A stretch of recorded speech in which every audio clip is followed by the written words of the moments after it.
Hello everyone, मैं जाहिदुल इस्लाम और आप देख रहे हो आपका अपना मेडिका वाला। और मैं लेकर आया हूँ और एक बहुत इम्पोर्टेंट वीडियो है आप लोगों के लिए, क्योंकि कल यानी 24 जुलाई से आप लोगों का रजिस्ट्रेशन स्टार्ट होने जा रहा है। और आप लोगों का ये रजिस्ट्रेशन पूरा स्टेप बाय स्टेप कैसे करना है, कैसे कैसे पूरा स्टेप बाय स्टेप मैं अभी दिखाने जा रहा हूँ। सो वीडियो बहुत इंपॉर्टेंट होने वाला है, इसलिए वीडियो को बिना स्किप करके आप पूरा वीडियो को देखिए, ताकि आपको कोई भी इम्पोर्टेंट चीज़ मिस ना हो जाए और आपका एक थोड़ा गलती की वजह से आपका एक एमबीबीएस सीट चला जाए। क्योंकि एक एमबीबीएस का सीट बहुत ही उसका वैल्यू होता है, जिसको वो सीट मिलता है सिर्फ उसी को ही पता है कि इसका पीछे कितना मेहनत करना पड़ता है। इसलिए आप लोगों का पूरा वीडियो स्किप की वजह से आप लोगों को, और ताकि बाद में कोई दिक्कत ना हो, इसलिए वीडियो को बिना स्किप करके आप लोग पूरा देखिए। और मैं अभी वीडियो को स्टार्ट करने से पहले आप लोगों को और एक रिक्वेस्ट करता हूँ कि अगर आप चैनल पे नया हो तो चैनल को सब्सक्राइब कर लेना और वीडियो को एक लाइक कर देना, शेयर कर देना। और क्योंकि आप लोगों का एक लाइक एक शेयर हमें बहुत ज़्यादा मोटिवेशन देता है, क्योंकि आप लोगों के लिए और नया नया वीडियो बनाने के लिए। इसलिए आप लोग प्लीज़ सपोर्ट करना इस चैनल को। और अभी स्टार्ट करते हैं वीडियो को। देखो, सबसे पहले आप लोग जैसे ही डीएमई का वेबसाइट में जाओगे तो वहाँ पे आप लोगों का लिंक जैसे एक्टिवेट होगा, उसमें लिंक मिल जाएगा। लिंक पे जाके आप लोग सबसे पहले रजिस्ट्रेशन कर लेना है। रजिस्ट्रेशन करने के बाद आप लोग को फिर से लॉगिन करना होगा, और लॉगिन करने के बाद आप लोग जैसे ही एंटर करोगे तो पहले आप लोग का नाम, आप लोग का father's name, mother's name, date of birth, ये सब जो जनरल इंफॉर्मेशन है उसको पूछा जाएगा। आपका डेट ऑफ बर्थ पूछा जाएगा, आपका एड्रेस पूछा जाएगा, आधार नंबर पूछा जाएगा। उसके बाद आधार से एक ओटीपी वो वेरीफाई होगा। ये सारा करने के बाद लास्ट में आपका कैटेगरी के बाद अगर आपको जनरल है तो ईडब्ल्यूएस से एससी एसटी ये पूरा आप लोगों को वहाँ पे मिल जाएगा कैटेगरी को सिलेक्ट करने के लिए। कैटेगरी को सिलेक्ट करने के बाद आप लोगों को क्या करना है, देखो यहाँ पे whether candidate is permanent residence of Assam. क्योंकि देखो आप आसाम का तो यहाँ पे आप लोगों को यस करना है, क्योंकि आप आसाम का स्टेट काउंसिलिंग के में पार्टिसिपेट कर रहे हो। इसका मतलब है आप आसाम का परमानेंट रेसिडेंस तो हो। उसके बाद यहाँ पे देखो कुछ स्पेशल कंडीशन अप्लाई होता है, जैसे कि कोई लोग अगर किसी काम की वजह से, गवर्नमेंट एम्प्लॉयमेंट की वजह से अगर आसाम के बाहर जाके पढ़े तो वो लोगों का बात अलग है, लेकिन आपको सबको परमानेंट रेसिडेंस में ही टिक करना पड़ेगा। देन आपको यहाँ पे देखो whether studied all class from class 7 to class 12 in state of Assam. अगर यस है तो यस, अगर नो है तो नो। मैंने पहले ही बता दिया कि नो कौन सा कंडीशन में आप लोग आसाम के बाहर से पढ़ के भी आप लोग स्टेट काउंसिलिंग में पार्टिसिपेट कर सकते हो, तो मैंने पहले ही बता दिया। नेक्स्ट देखो, वेदर पास क्वालिफाइंग एग्जामिनेशन और its equivalent examination from any institute in the state of Assam, तो यस होगा। उसके बाद देखो आप लोगों का कुछ इंफॉर्मेशन, क्लास 10 एंड क्लास 12 का जो स्कूल है उसका कुछ इंफॉर्मेशन पूछा जाएगा। सबसे पहले क्लास 10 एंड क्लास 12 का स्कूल नेम, उसके बाद उसी स्कूल का जो बोर्ड या यूनिवर्सिटी का नेम पूछा जाएगा। उसके बाद name of the state from हुच the candidate pass, तो अगर आसाम से हो तो आसाम। उसके बाद ईयर ऑफ पासिंग, उसके बाद आप लोगों को परसेंटेज एंड आप लोगों को डिवीजन, ये सब टिक करना है, कितना परसेंटेज मिला है, कितना कौन सा डिवीजन है, और आप लोगों का year of passing class 10 and class 12 का। देन देखो आप लोगों का physics, chemistry, biology and biotechnology, इसमें टिक करना है कि इन तीनों सब्जेक्ट आप लोगों के पास है या नहीं है। उसके बाद आप लोगों को यूनिवर्सिटी बोर्ड या काउंसिलिंग रजिस्ट्रेशन नंबर, आप लोगों का जो भी एडमिट कार्ड होगा या रजिस्ट्रेशन कार्ड होगा, उस एडमिट कार्ड में या रजिस्ट्रेशन कार्ड में आप लोगों को रजिस्ट्रेशन नंबर मिल जाएगा। देखो रोल नंबर नहीं है, रजिस्ट्रेशन नंबर, ये रजिस्ट्रेशन नंबर आप लोगों का। और ये क्लास 12 का रजिस्ट्रेशन नंबर नहीं, क्लास 10 का नहीं, क्लास 12 का रजिस्ट्रेशन नंबर यहाँ पे आप लोगों को पुट करना है। देन देखो year of passing class 12 subject physics, chemistry, biology और बायोटेक्नोलॉजी एंड इंग्लिश, कौन सा साल में, कौन सा ईयर में आप लोग क्लास 12 पास किया है physics, chemistry, biology and biotechnology के साथ। उसके बाद देखो यहाँ पे आप लोगों को कुछ इन्फॉर्मेशन और एक लाइन लिखा है वो आप लोग पढ़ लेना, वो जरूरी नहीं है उतना।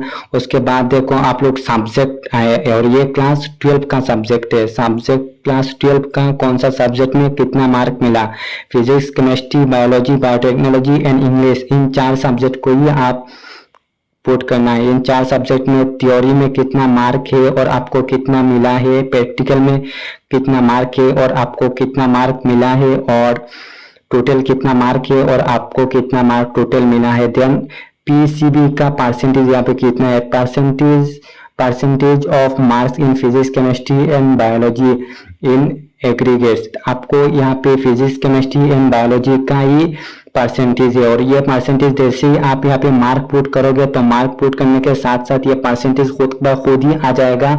उस पे आप अलग से कैलकुलेट करने का जरूरत नहीं है, ऑटोमेटिक आप लोग यहाँ पे शो हो जाएगा आपका कितना परसेंटाइल है जैसे ही मार्क पुट करोगे। उसके बाद देखो नीट यूजी का रोल नंबर, यहाँ पे आप लोगों का गलती नहीं करना है। जो एक रोल नंबर है, रजिस्ट्रेशन नंबर है, रोल नंबर है, सॉरी एप्लीकेशन नंबर है। उसके बाद आप लोगों को 720 में कितना मार्क मिला है, उसके बाद ऑल इंडिया रैंक कितना है वो आप लोगों को पुट करना है। उसके बाद यहाँ पे देखो ऑल इंडिया रैंक पुट करना है, यहाँ पे कैटेगरी रैंक नहीं है, ऑल इंडिया रैंक पुट करना है। उसके बाद असम स्टेट मेरिट लिस्ट में आपका रैंक कितना है वो पुट करना है, और ये भी जो लेटेस्ट रैंक है, जैसे कि पहले तो एक प्रोविजनल मेरिट लिस्ट आया था वो वाला रैंक नहीं, उसके बाद जो फाइनल मेरिट लिस्ट आया है रिवाइज मेरिट लिस्ट, उस मेरिट लिस्ट का नाम आपका रैंक यहाँ पे लिखना है। उसके बाद देखो आप लोगों का जो फोटो और सिग्नेचर को अपलोड करना है। देखो फोटो और सिग्नेचर जो भी अपलोड होगा वो सबसे पहले देखो जेपीजी फॉर्मेट में होना चाहिए। उसके बाद फोटो जो लेस देन 50 KB में होना चाहिए, और फोटो का हाइट 250 से 320 पिक्सल में होना चाहिए, और वो देखो आपको 150 से 220 के अंदर होना चाहिए। और जो सिग्नेचर होगा वो भी जेपीजी फॉर्मेट में होगा, और उस सिग्नेचर का साइज 30 KB से कम होना चाहिए, और उसका हाइट 100 से 180 पिक्सल और उसका विड्थ 150 से 220 पिक्सल के अंदर ही होना चाहिए। उससे ज्यादा होगा तो ज्यादा या कम होगा तो वहाँ पे अपलोड नहीं होगा, लास्ट में सबमिट नहीं होगा। इसलिए आपको उसके बाद आप लोग कोई भी एक आपका एक पासवर्ड को बना लेना है आपका मर्जी से। मैं तो सजेस्ट करूंगा आपका नाम और उसके बाद कुछ लगा के पासवर्ड बना देना है। उसके बाद उसी पासवर्ड को कंफर्म करना है। उसके बाद नीचे देखो डिक्लेरेशन ऑफ द कैंडिडेट्स, यहाँ पे जो भी डिक्लेरेशन है उस सब में टिक कर देना है। उसके बाद सबमिट बटन में क्लिक करने के बाद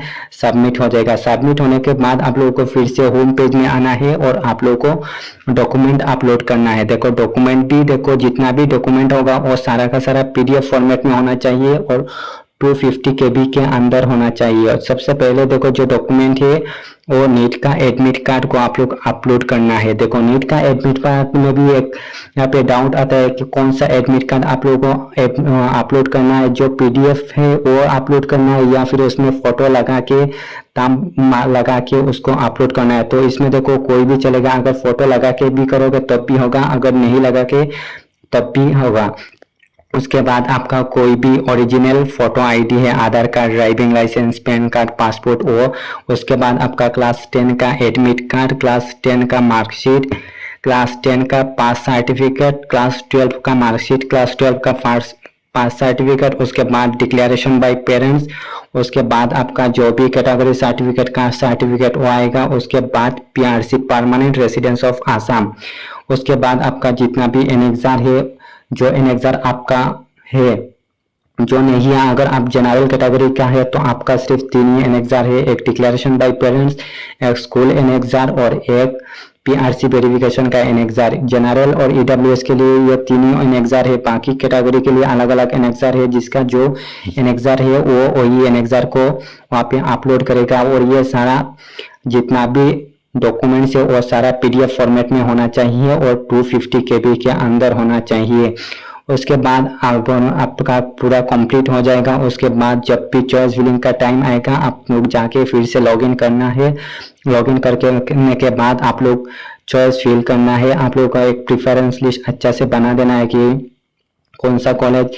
और मैं तो सजेस्ट करूंगा कि हमेशा टॉप टू बॉटम ये सही, मतलब प्रेफरेंस लिस्ट को बनाना चाहिए। सबसे पहले जीएमसी, बाद में इसी हिसाब एएमसी, उसके बाद सिल्चर हो गया। इसी हिसाब से आप लोगों को preference list top to bottom बनाना चाहिए। उसके बाद अगर जो वैसे ही आप लोगों को ये चॉइस फिलिंग हो जाएगा, चॉइस फिलिंग के बाद ऑटोमेटिक चॉइस लॉक हो जाएगा। अगर आप खुद से लॉक कर दोगे तो उसको दोबारा चेंज नहीं कर सकते, इसलिए बेहतर है खुद लॉक ना करो, तो ऑटोमेटिकली बाद में वो लॉक हो जाएगा। जैसे ही टाइम आउट होगा होने के साथ साथ ऑटोमेटिक लॉक हो जाता है। मैं सजेस्ट करूंगा कि आप लोग खुद से लॉक ना करो, वही अच्छा है, क्योंकि आप लोग बाद में अगर माइंड चेंज होगा तो आप लोग चेंज भी कर सकते हो, लेकिन अगर एक बार आप लॉक कर दोगे तो दोबारा चेंज नहीं कर सकते हो।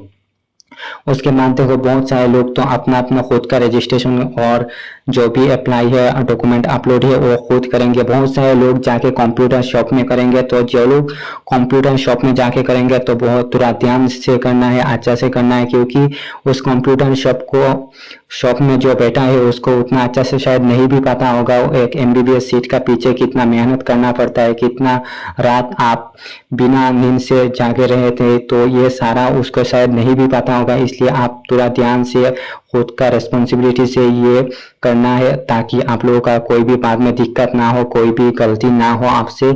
और मैं सजेस्ट करूंगा कि अगर इस वीडियो में कोई भी डाउट आ रहा है तो आप वीडियो का डाउट कमेंट सेक्शन में जाके मुझे डाउट पूछ सकते हो, और उसके बाद अगर फिर भी कोई डाउट रह जाता है तो आप लोग मेरा टेलीग्राम चैनल पे जाके भी मुझे डाउट पूछ सकते हो। और आपका वीडियो अगर अच्छा लगे तो प्लीज़ आप लोग वीडियो को लाइक कर देना, और चैनल पे नया हो तो चैनल को सब्सक्राइब करके रखना, ताकि फ्यूचर में जब भी कोई इंपॉर्टेंट वीडियो इस चैनल पे अपलोड होता है तो सबसे पहले आपके पास जाके पहुंचे। और उम्मीद करता हूँ कि आज का ये वीडियो आप लोगों के लिए बहुत ज़्यादा हेल्पफुल